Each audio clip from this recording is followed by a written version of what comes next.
Bonjour, dernier entretien de ce festival littéraire qui a eu le mérite de fédérer beaucoup d'auditeurs sur les différents sites, Lire à Limoges, sur YouTube. Et dernier entretien, alors je ne peux pas dire le plus agréable à mener parce que j'ai eu beaucoup de plaisir à mener ces entretiens cette semaine, mais je suis ravi d'accueillir François Chandernagor. François Chandernagor, bonjour. Vous êtes sur votre territoire. Oui. Ce département, la Creuse à côté. Oui, je suis dans la Creuse, oui. Je suis creusoise. Vous êtes creusoise depuis longtemps. Par ma famille maternelle, oui. Voilà, votre famille maternelle. Votre père, très connu évidemment, a été ministre de François Mitterrand. Et député d'Aubusson pendant longtemps, et il habite Aubusson. Et puis président du Conseil général de la Creuse, président de la Cour des comptes pendant près de 10 ans. Oui. Belle carrière politique. Magnifique, oui. Et alors, quand il vous a vu au Conseil d'État, votre père, il a été fier? Je ne sais pas, mon père n'est pas quelqu'un qui exprime beaucoup de choses. Et bon, il trouvait normal qu'on travaille et qu'on travaille bien et que, bon, voilà. Il a dû vous féliciter quand même. Oui, sans plus. Vous voyez, quand j'ai été la première femme major de l'ENA, qui était la seule grande école à l'époque ouverte aux femmes, et il n'y avait jamais eu de femme première dans cette école, les copains après m'ont dit on a dû déboucher le champagne chez toi. Et c'est là que je me suis rendu compte, je dis ah ben non, ils pensaient que j'étais contente, ils étaient contents, mais on n'a pas débouché le champagne, non, jamais. C'était pas comme ça dans la famille. Il est normal de bien travailler. Et d'ailleurs, on travaille surtout pour soi. Ils n'ont pas tort. Oui, ils n'ont pas tort. Est-ce Voilà. qu'ils lisaient vos livres? Est-ce qu'ils lisent vos livres? Alors, si, mon père les lit. Et ma mère les lisait aussi. Bon, elle est morte. Mais mon père lit mes livres. Oui. En tout cas, le dernier, il l'a lu. Il m'a dit que c'était bien. Voilà. Donc, comme il a 100 ans maintenant, oui. Il a une très bonne mémoire. Mais enfin, il avait peut-être un peu oublié ce qu'il y avait dans les deux premiers. Donc, ça veut dire qu'il a bien raccroché avec le troisième et que donc, on peut commencer avec le troisième. Ah ben alors, dites-lui à votre père, que je ne connais pas, mais dites-lui que moi, je n'ai pas lu les deux premiers volumes et je suis rentré dans L'Homme de Césarée avec une facilité déconcertante, puisque je me dis, rentrer dans un troisième volet d'un cycle romanesque, c'est toujours un peu compliqué, on culpabilise un peu, si vous voulez. Oui. Mais honnêtement, ce livre est formidable, d'accès, de fluidité, et puis vous êtes un côté professeur, quand même, qui est très agréable, parce qu'on apprend énormément. Je cherche aussi à apprendre aux autres des choses que j'ai apprises moi-même, d'ailleurs, bien parfois, sûr. Sur la vie quotidienne, sur les proverbes romains, des tas de choses comme ça, oui, bien sûr. Alors, c'est formidable, parce que... La condition des femmes... Voilà, alors on va parler en profondeur de votre livre, mais quand même, c'est un livre, j'ai jamais vu un livre pareil. Vous donnez des sources à un moment. Ah oui. Alors, c'est quand même étonnant, comme une sorte de cabinet de curiosité. Je le fais toujours. À chaque volume, j'explique pourquoi j'ai... Alors, surtout quand l'histoire se tait, qu'il y a plusieurs hypothèses, pourquoi j'ai choisi telle hypothèse, telle autre, pourquoi je peux décrire physiquement un personnage, parce qu'il y a tel buste dans tel musée, ou voilà, des choses comme ça. Je donne toujours ça. Depuis l'Allée du Roi, vous savez, depuis le premier livre. Alors, c'est vraiment magasin de souvenirs. Oui, boutique de souvenirs. Ah oui, je fais ma petite boutique. Moi, et j'aurais appelé ça cabinet de curiosité, mais c'est trop à la mode. Magasin de souvenirs, c'est mieux. Oui. Et puis, vous avez surtout l'idée formidable de redonner des pistes sur des noms qu'on n'a pas forcément lus, les principaux personnages du premier et du deuxième volume. Oui. Quand je vous dis que vous êtes pédagogique, c'est un souci chez vous quand même, ce soit clair et limpide. Oh bah oui, parce que j'aime bien, d'abord, je ne sais pas si j'aurais aimé être professeur, mais j'ai 11 petits-enfants, donc dès qu'on est autour de la table familiale pendant les vacances, c'est raconte, grand-mère, raconte. Alors je leur raconte des tas de choses, des histoires de l'histoire, mais justement, je m'efforce de faire qu'ils comprennent, et il y en a d'âges divers, donc il faut transmettre des messages un peu différents, que chacun y trouve un peu son compte, et j'aime bien. François Chandernagor, abordons L'Homme de Césarée. Je vais lire quelques lignes du 4e de couverture. Je ne sais pas si vous y avez participé. Oui, bien sûr. Bon, alors formidable, parce que ça aurait pu paraître flatteur de vous dire que je le trouve parfaitement réussi. Un port qui ressemble à celui d'Alexandrie, un phare bâti sur le modèle de Pharos, et au premier plan, un palais royal aux colonnades de marbre grec. Sélénée, la fille de Cléopâtre, peut se croire comme chez elle, peut se croire revenue chez elle, dans cette Égypte dont les Romains l'ont arrachée à l'âge de 10 ans. Mais Césarée, où elle vient d'aborder, n'est pas Alexandrie. Et si Auguste a libéré sa prisonnière, c'est pour s'en débarrasser en la mariant au prince barbare qui gouverne la Mauritanie, immense pays formé par le Maroc et l'Algérie d'aujourd'hui. À la surprise de Séléné, ce roi berbère se révèle aussi beau et cultivé qu'il est riche et puissant. Mais pour la fille des pharaons, traumatisée par son passé, la nuit de noces tourne au cauchemar, avant que les jeunes époux, tous deux orphelins et issus de lignées détruites par Rome, ne parviennent peu à peu à s'apprivoiser, à faire de leur capitale un haut lieu de la culture grecque et à tenter de fonder ensemble une dynastie capable de venger un jour leur famille. Mais peut-on renouer à la chaîne des temps ? J'ai voulu lire ça parce que je me mets à la place du client de la librairie prochaine qui va retourner L'Homme de Césarée pour lire le 4e de... Il n'aura qu'une envie. Ah bon, bah, tant mieux. Ah bah oui, il n'aura Si qu'une envie dans ses tant livres. mieux. Alors, comment vous avez sauté dans cette période de l'Antiquité?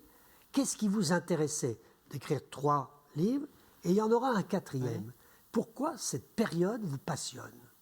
Oh, bah, je trouve que tout le monde devrait la trouver passionnante. Alors moi, je l'ai découverte parce que j'ai fait du latin et du grec au lycée, mais je l'ai découverte plus précisément, l'histoire de Séléné, je l'ai découverte le jour où j'ai appris que Cléopâtre n'avait pas eu qu'un seul enfant, comme on le présente toujours dans les films, parce qu'on se dit, Lys Taylor avec 4 enfants, ça ne le ferait pas.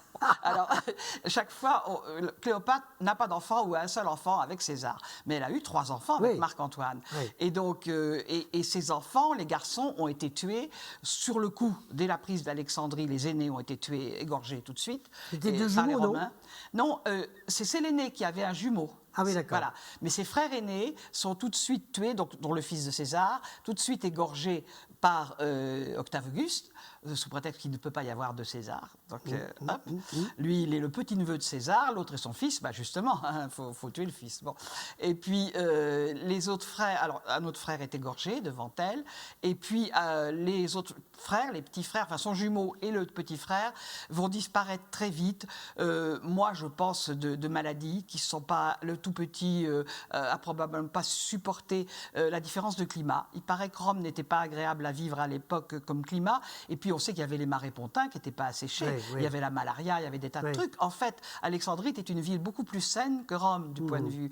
Donc je pense que les frères et au bord de la mer. Sont morts très jeunes de maladies. Mais on peut penser aussi, et à l'époque on y pensait facilement, et elle le pense certainement, qu'ils ont été empoisonnés. En tout cas, c'est bizarre. Tous les garçons meurent, et c'est eux qui portent la lignée. Seule la fille survit. Et elle ne peut pas régner. Sur le plan de la création romanesque, quand vous avez écrit votre premier volume, Les Enfants d'Alexandrie, vous saviez que vous alliez écrire plus de 1300 pages sur cette période-là? Je pensais le traiter en 3 volumes. En fait, il m'en faut 4. Mais je pensais dès le départ que c'était une trilogie, oui. Parce que j'avais pensé faire donc, la première enfance de Séléné, qui est égyptienne, et c'est l'enfance d'une princesse, donc ça, c'est les enfants d'Alexandrie. Puis après, les dames de Rome, elle est prisonnière à Rome, elle est montrée enchaînée dans le triomphe sur les armées de sa mère, elle est insultée par les Romains, etc., mais recueillie par chance par la sœur d'Auguste, qui va l'élever avec ses propres filles. Et, dans la famille impériale. Dans la famille impériale. Donc elle va être accrochée un peu à la famille impériale, tout en ayant un statut impossible, parce qu'elle est otage, elle est prisonnière, bon, et elle est métisse, elle est considérée comme métisse. Quel est son caractère à ce moment-là? Je pense que c'est une petite fille, je ne peux pas dire, j'invente les sentiments, j'ai rien sur les sentiments, j'ai même pas là, j'ai pas de correspondance, vous voyez. Ah oui, oui, oui. Non, on n'a plus rien de ça, on a des dates, on a des faits, mais on n'a rien des sentiments. Donc, mais moi je pense que c'est une enfant extrêmement troublée, parce qu'elle a vécu extrêmement traumatisée, et qui mettra longtemps à s'en remettre. Et puis, donc elle doit apprendre une nouvelle langue, elle ne parlait pas latin, bon, elle apprend une nouvelle langue, des nouveaux usages, une nouvelle situation qui est la petite fille prisonnière et pauvre. Bon. Oui, oui.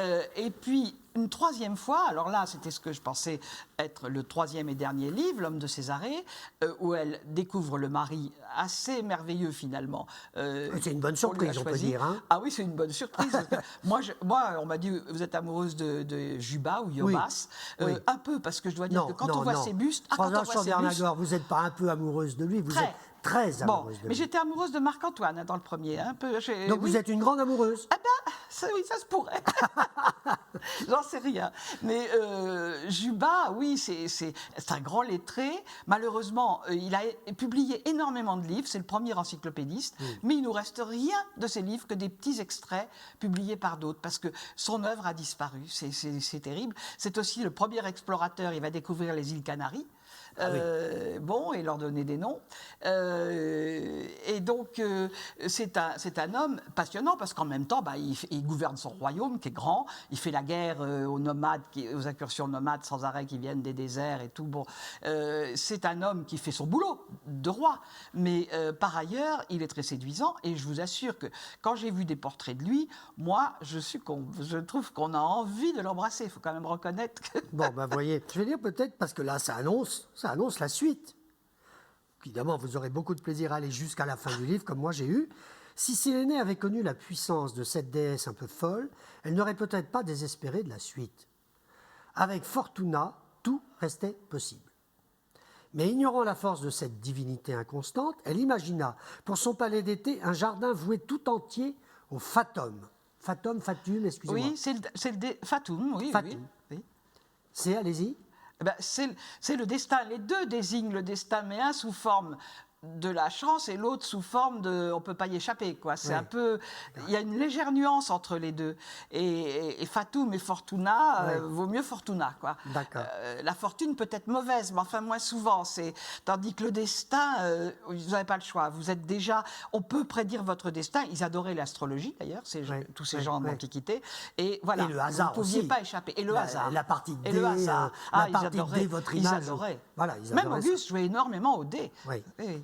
Donc, un jardin voué tout entier au fatum, le plus stérile, le plus abstrait, le plus sombre de tous les paradis du monde hellénique, mais aussi, parce qu'elle avait un rang à tenir, le plus rigoureux, et dans sa minéralité, le mieux construit de tous les jardins impériaux, en même temps que le plus singulier.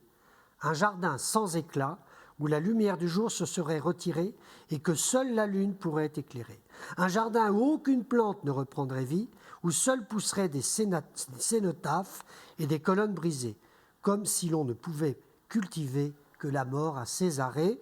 C'est ainsi que Cléopâtre Sélénée conçut le jardin de cendres, sans se douter que d'autres bonheurs et d'autres victoires l'attendaient au-delà du deuil et qu'il y aurait d'autres soleils après la nuit. Si avec ça, on n'a pas envie de vous lire, de connaître la suite... Voilà, et dans la suite, je vais commencer par décrire le jardin de cendres qu'elle invente. Moi aussi, je l'invente, hein, parce que c'est dommage. Il y a une Me colline. dites pas que vous avez inventé ça. Non, il y a une colline et il y a un pavillon royal dans la colline actuellement. Enfin, il reste des soubassements et on a déterminé, les archéologues pensent que c'est un pavillon royal qui était fait peut-être comme résidence secondaire, mais au-dessus de Césarée, quoi, très près quand même, mais dans la colline, et où aussi on devait donner des réceptions. Et j'ai imaginé qu'il y a eu des jardins en terrasse, ils n'existent plus, il n'y en a peut-être pas eu, j'en sais rien. Mais, et donc, un de ces jardins va être le jardin de cendres, qui est un jardin de deuil, et je raconte comment elle le conçoit. Mais effectivement, elle vient à ce moment-là d'enterrer 3 enfants, à la suite d'une épidémie. Et il lui reste qu'une fille, et une fille, c'est pas bon pour la suite, quoi. Et bon, on verra dans le volume suivant comment tout ça va repartir et comment il y aura un successeur à Juba. Il est écrit le volume suivant? Il est presque terminé. Ah! Pas tout à fait. Quand est-ce qu'on l'aura en librairie? Je voudrais bien qu'on l'ait au printemps prochain, si j'arrive à tenir mes délais. Bon, formidable. Je vous réinviterai. Je veux François bien. Chandernagor. Ce sera un plaisir. Voilà. Non, je vous conseille vraiment, amis de Limoges et de la Creuse et de la France entière, de lire L'homme de Césarée. Ne soyez pas impressionnés si vous n'avez pas lu les 2 premiers volumes. Vous rentrez dans un univers romanesque où Françoise Chandernagor est une magicienne, puisque ce qu'elle décrit dans le livre fait foi. Comme vous avez inventé beaucoup de choses, on n'a pas envie de le savoir parce qu'on y croit. Oui, mais j'explique Votre ce que j'invente et ce que j'invente pas, je l'explique. Oui, après. mais vous l'écrivez après, mais Oui. bon, on démarre le livre par le début. Et tout ce que vous nous racontez là, on y croit vraiment.